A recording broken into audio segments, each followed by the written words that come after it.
আসসালামু আলাইকুম। প্রথমে আমি তিত বেগুন থেকে শুরু করি। প্রথমে তিত বেগুন আমরা ওই সেটের মধ্যে ফালানোর থেকে প্রায় তিত বেগুন যখন 15 দিন বয়স হয় তখন আমরা ওই দ্বিতীয় শিফটে চারারে আমরা ওই পকেটের মধ্যে উঠানোর পরে যখন বন বেগুনের বয়স যখন 30 দিন হয় তখন উপযুক্ত সময় হয় কাটিংয়ের। তখন কাটিংয়ের উপযোগী সময় হয় তখন আমরা কাটিং করি। তো আপনাদেরকে আমি দেখাইতেছি। প্রথম অবস্থায় আমরা তিত বেগুন এভাবে কাটলেন, একটা হাতে ব্লেড নিলেন, তারপর তিত বেগুন কাটলেন, ঠিক বরাবর মাঝখান দিয়ে এক ব্লেড আপনি ঢুকালেন। দ্বিতীয়ত যেটা হয় আমরা টমেটোর আগা যেটা ওই বাড়ি 8 এভাবে কাটলেন। তারপর কাটার পরে টমেটোর দুনো সাইড থেকে একটু আপনি নেড়া দিলেন। তারপর দ্বিতীয় সাইড, তৃতীয়ত হলো আপনি এভাবে টমেটো তিত বেগুনের বরাবর ফাঁক করে ভিতর দিকে ঢুকানোর পরে পলিথিন হাতে নেওয়ার পরে আপনি এভাবে ধরে 3টা মুচড়া দিলেন। মুচড়া দিয়ে এভাবে করে আপনি গাছে বেঁধে দিলেন। তারপর গাছের মধ্যে গুঁড়ার মধ্যে পানি দিলেন। তারপর এটা রেখে দিলেন। তার ঠান্ডা ছায়াযুক্ত ঘর আছে, এখানে আপনি 4 দিন রেখে দিলেন। 4 দিন রাখার পরে ওই চারাটা যখন আমি বাইরে সেটে নেব, চারাটা সুস্থ সবল হতে মিনিমাম 12 থেকে 14 দিন লাগবে। এই যে 12-14 দিন, এটার বয়স হলো আজকে 10 দিন, এটা অন্তত আরো 4 দিন থাকবে। থাকার পরে ওই চারাটা ডেলিভারি উপযোগী সময় হবে, তখন ডেলিভারি উপযোগী দিয়ে দেব। তো ওই ঠান্ডা করে রাখার মধ্যে 4 দিন পরে চারা সুস্থ সবল হওয়ার পরে আমি এখানে চারা নিয়ে বাইরের মধ্যে রোদের তাপের মধ্যে রেখে দিলাম। আজকে চারার বয়স হলো 8 দিন। 8 দিন থেকে ওই চারার বয়স হবে আমি 14 থেকে 15 দিন হলে চারা ডেলিভারি দিয়ে দিব উপযোগী সময়। তখন আমার বিভিন্ন জায়গার যে বিভিন্ন প্রান্তে আমি চারা ডেলিভারি দিয়ে থাকি।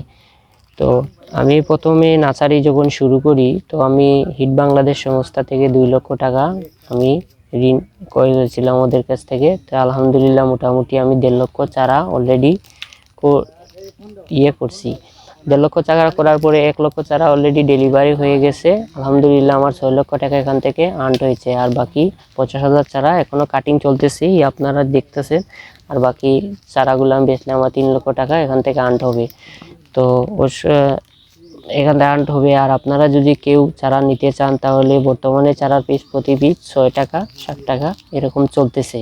যেই সময় যে স্থিতিশীল রেট হয় এই রেটেই হবে। যদি আপনারা নিতে চান তাহলে সোহেল চারার সাথে যোগাযোগ করবেন, আমি চারা কুরিয়ারের মাধ্যমে গাড়ির মাধ্যমে পাঠিয়ে দিতে পারবো। তো হিট বাংলাদেশ থেকে অসংখ্য বিভিন্ন ডিস্ট্রিক্ট থেকে প্রান্ত থেকে আমাদের স্যারগুলো আসছিল। ওরা আমাদের নার্সারি পরিদর্শন করেছে, দেখেছে।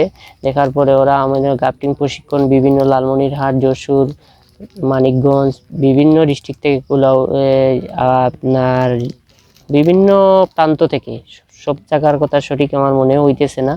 তো আলহামদুলিল্লাহ ওরা একে আমার নার্সারি দেখে মোটামুটি অনেক কৃতজ্ঞতা প্রকাশ করেছে। আমি অনেক কৃতজ্ঞতা প্রকাশ করতে চাই যে হিট বাংলাদেশের থেকে আমি অনেক সাহায্য সহযোগিতা, কৃষি স্যার যারা আছেন ওদের পরামর্শ দিয়ে আমি সবার সহযোগিতায় আলহামদুলিল্লাহ মোটামুটি আমার নার্সারিতে অনেক লাভের মোটামুটি সুমুখ দেখতে চাচ্ছি। আমাকে যদি সরকার থেকে আরো একটু হেল্প করা হয়, ঋণের আওতাতে একটু বেশি দেওয়া হয়, তাহলে আমার অনেক উপকৃত হবে। আমি আরো পরবর্তীতে আরো বিশাল বড় আকারে নার্সারি করতে পারবো।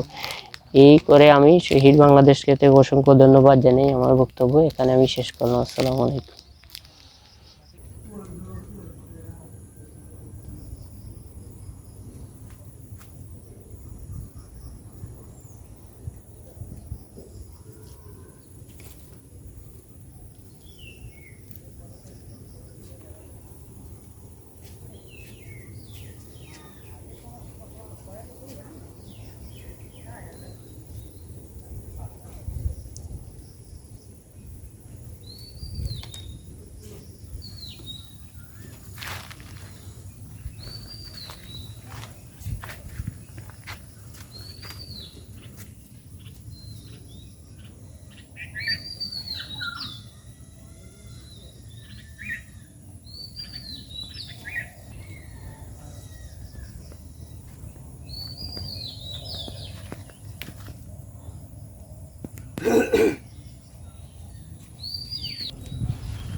এই হচ্ছে তিত বেগুন, যে এই চারাটা, এই তিত বেগুনটা গ্রাফটিং করা হবে।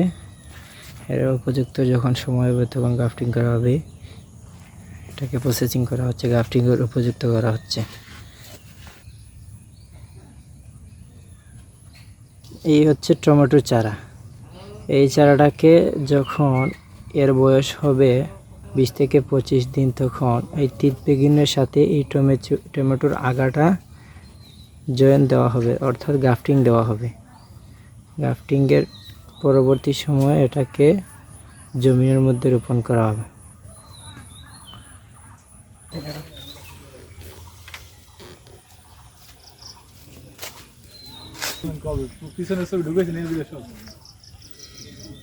এই চারাটা হচ্ছে গ্রাফটিং করা শেষ, এটা হচ্ছে রোপণ করার জন্য প্রস্তুত করা হচ্ছে। যখন তার রোপণের সময় হবে তখন এটাকে জমির মধ্যে নিয়ে রোপণ করা হবে। এটা গ্রাফটিং শেষ করে রৌদ্রের মধ্যে রেখে এটাকে